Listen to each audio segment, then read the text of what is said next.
They got you, Keita.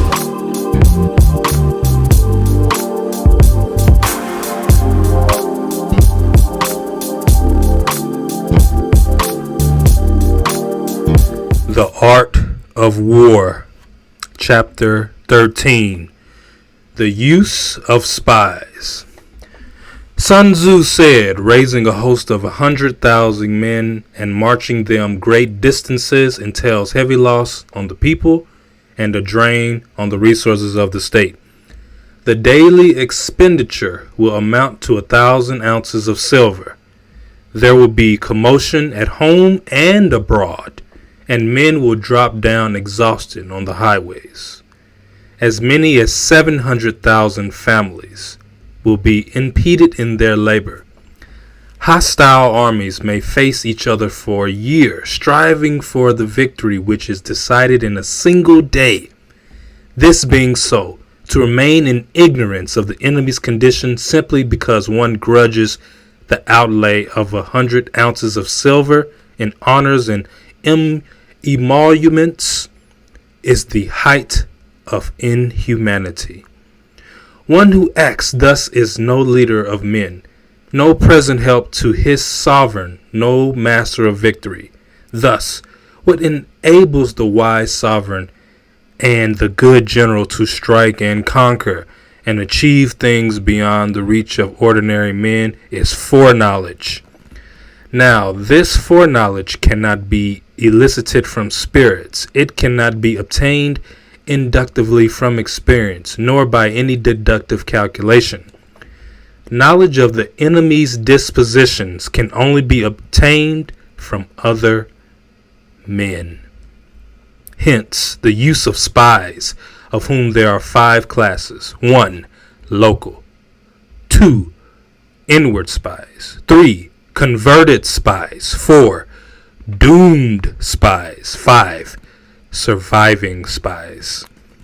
When these 5 kinds of spy are all at work, none can discover the secret system. This is called divine manipulation of the threads. It is the sovereign's most precious faculty.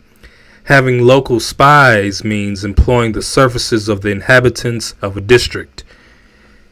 Having inward spies, making use of officials of the enemy. Having converted spies, getting hold of the enemy's spies and using them for our own purposes.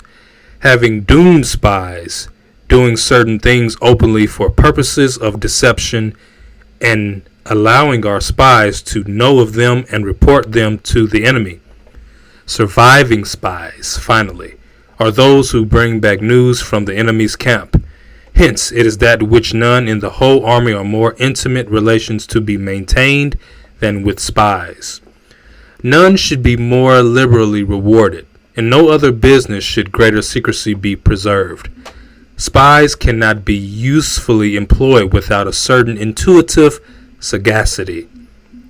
They cannot be properly managed without benevolence and straightforwardness.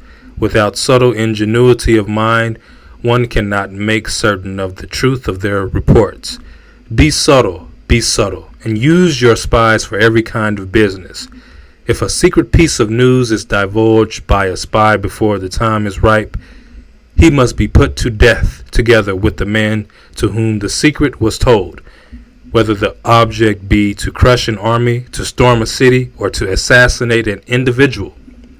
It is always necessary to begin by finding out the names of the attendants, the aide-de-camp, and doorkeepers and sentries of the general in command. Our spies must be commissioned to ascertain these.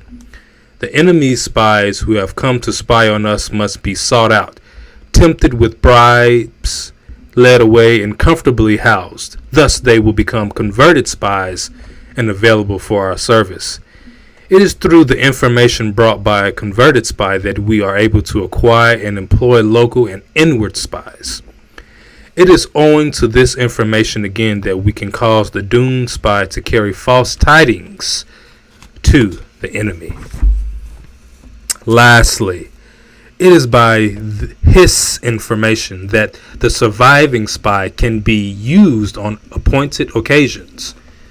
The end and aim of spying in all its 5 varieties is knowledge of the enemy, and this knowledge can only be derived in the first instance from the converted spy. Hence, it is essential that the converted spy be treated with the utmost liberality. Of old, the rise of the Yin dynasty was due to Ai Chi, who had served under the Xia. Likewise, the rise of the Chao dynasty was due to the Liu Ya, who had served under the Yin.